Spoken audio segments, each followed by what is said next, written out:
Welcome back. You're listening to Home Wizards. I'm Cindy Dole. And I am Eric Stromer. And we love to help you improve your home and improve your life. And sometimes getting started is as simple as a checklist.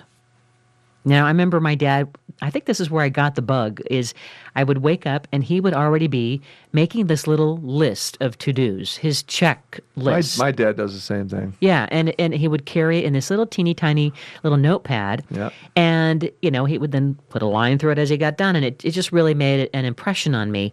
But I think if you apply that to everything in your home, including the garden, things finally get done. Well, it really does work. Yeah. Is basically the message here. It does work. If you have a checklist, and that's why I love our downloadable printables on at yourhomewizards.com. Gives you the ability to format to check stuff off as you go. And, you'd be amazed what happens in a day with and without a checklist. Yeah, without it, it's kind of a blur. You're just laying around in the bed watching Hazel reruns. Anyway, so let's talk about some things that are very simple, that are going to give you a lot of focus, and whether you are a gardener or not, or you don't really have much of a garden, or you do, how to kind of just check things off the list so that all of a sudden now you feel like you're surrounded by beautiful plants, you have flowers, you have things happening, and it's more just gorgeous. Way better. Yeah. So number one is to assess your exposure. And what we mean by that is to kind of walk around your area. Maybe you have just a patio, a balcony. Take a look at what kind of sunlight you have every day and make a note of it, right? Because it might be certain times of the year you might have full sun. Maybe other times of the year, it's like on the side of the yard, it's like part sun, part shade. What times of day and what kind of light? Is it full sun, really shady?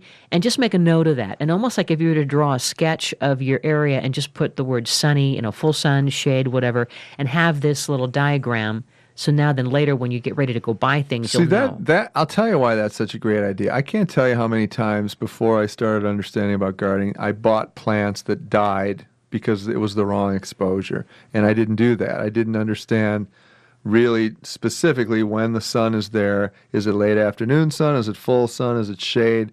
You don't really pay attention to that until you start to get the hang of things. And then you're not wasting $35 on a plant that looks great at the store, but you get it home 3 months later, it's dead. And here's a trick too. It's not just about full sun, which means usually 6 to 8 hours, or part sun, which is usually 3 to 4 hours, or full shade, etc. But there's also something, it's kind of a trick for landscape architects. It's called sun on steroids. Right. And this means if you have a side wall that's maybe painted white and you're growing things right in front of that white wall, well, guess what? The sun is now reflecting and it's going to be even more intense. Or maybe you have a pool, or maybe you have a fence and it's painted white and it's right, and you have things right in front of that bright, glaring, or some other kind of reflective thing. It's going to intensify the sun, and so it's now putting it in this other category. You got to be careful. I see. You might be burning, certain vines or flowers or whatever.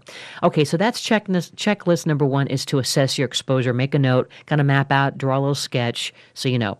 Number two is to designate your planting areas. So now you're almost taking it to the next step. You figured out where you have more sun or more shade, and now you're going to assign a plan for those areas. Mm-hmm. Like a plan view of the okay. Yeah, well, you're just going to assign it a category. Like if it's a full sun area, you're going to call this is going to be my veggie area, because veggies usually need 6 hours of sun or so. Or let's say that you want to have a fern or a shade garden, and you've already walked around and seen that you've got just a few hours of sun is all, or maybe none at all. Then that's going to be designated as your shade garden. So now you've created groups and zones, and you've labeled it. So then when you go to the gardening store, the nursery center, whatever, you can just focus on one area, and now you're just going to shop for the full sun area today. Oh, wow, that's cool. Or the next time I'm going to focus just on that, as opposed to being all over the place. Yeah, all over the place, and then you get it home, and you can't remember where it goes. Yeah, Cute. And usually we overbuy. Yeah. And you may not need as much as you think. And you always buy thinking that you have to fill the area with that plant right now. Right. And a lot of these plants need 2 feet diameter to have room to grow and expand, right? And I think that's the trick with doing it right, is knowing what the full size of this plant will ultimately be and not trying to get too much crammed into one area. And how are your tomatoes doing, by the way? Are they still They're great? starting to go. Oh, They are. Go, meaning they're done. they're done. almost done, but Yeah. I still have probably another round of tomatoes that'll bloom and get ready to Great. put in my delicious You've had a salad. great summer. I've had a great And they've been summer. tall too, right? Huge. They got up to about 6 feet. That's and great. Then they fell over, and then Yeah, because they got too big. Now the bugs are starting to get them. What? I know. The bugs are getting them? A couple little chewed up tomatoes. Okay, we don't Yeah. like that. No, we don't. Okay. No.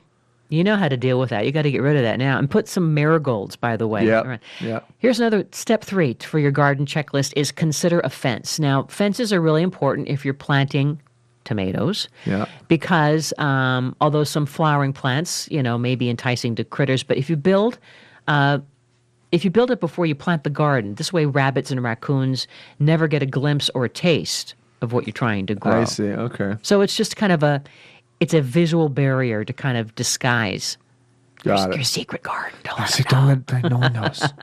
Another one to add to your checklist is the dirt. And we talk a lot about the quality of the dirt is so important, right?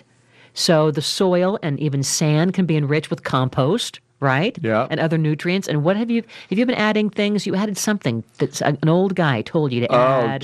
Chicken manure. Chicken manure or even eggshells. There's Boy, all the kinds chicken of manure things. right when I planted made a huge difference. It's like night and day. It's Night going to and day. make your dirt so fertile that the things that you grow are going to go, I'm on steroids. Yep, here I go. Right. You want tomatoes? Here they are, pal. Exactly. Yeah. So know your dirt. You can also take little samples, a little baggie of your dirt, or different you might have different kinds of dirt in different areas Right. around your yard. Right, good and idea. take that to the garden center. Probably not the big box store, but maybe the mom and pop nurseries are pretty good at helping you identify what you could do. And then, of course, you can also go to your local cooperative center, a cooperative extension center. They'll help. Right. Decide between creating a raised bed or tilling. Have you done any tilling with your soil?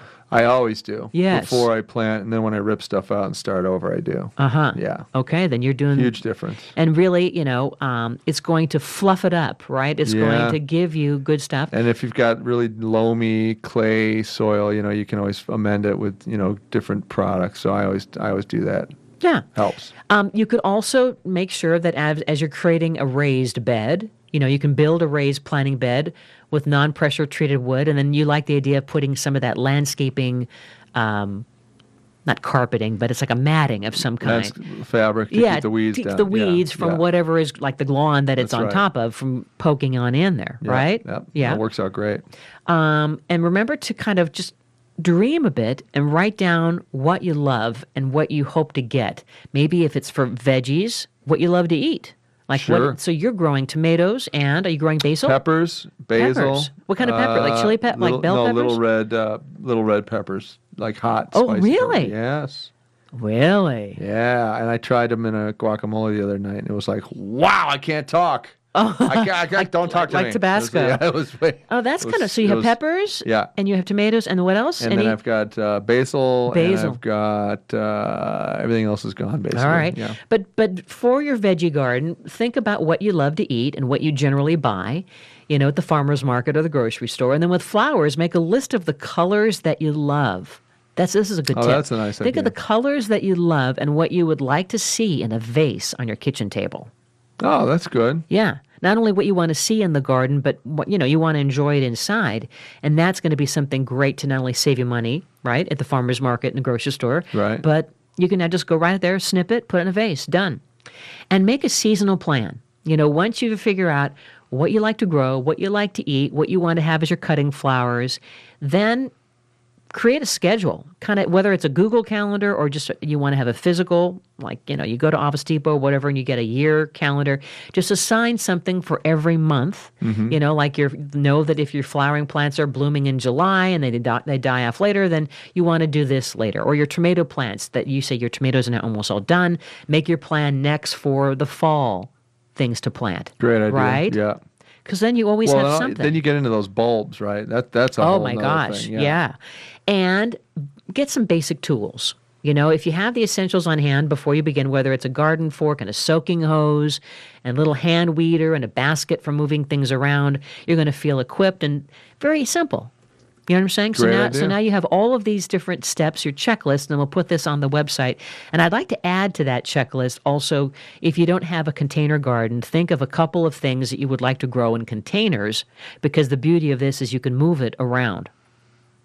Yeah, here's why I like the containers, because sun moves, seasons right. change. You can put it on a little platform with wheels or casters, or you can carry it and move it inside if you need to, onto the porch in the winter. Yeah. Great idea. And sometimes a plant like our plumeria, you move it like Mine 3 still feet. hasn't bloomed. Oh. I'm going crazy. I'm going to show you ours gotta over help there me. blooming. Anyway, you're listening to yourhomewizards.com. Check us out on the website, Home Wizards, where we love to improve your home and improve your life. Up next, what you should be doing in the garden.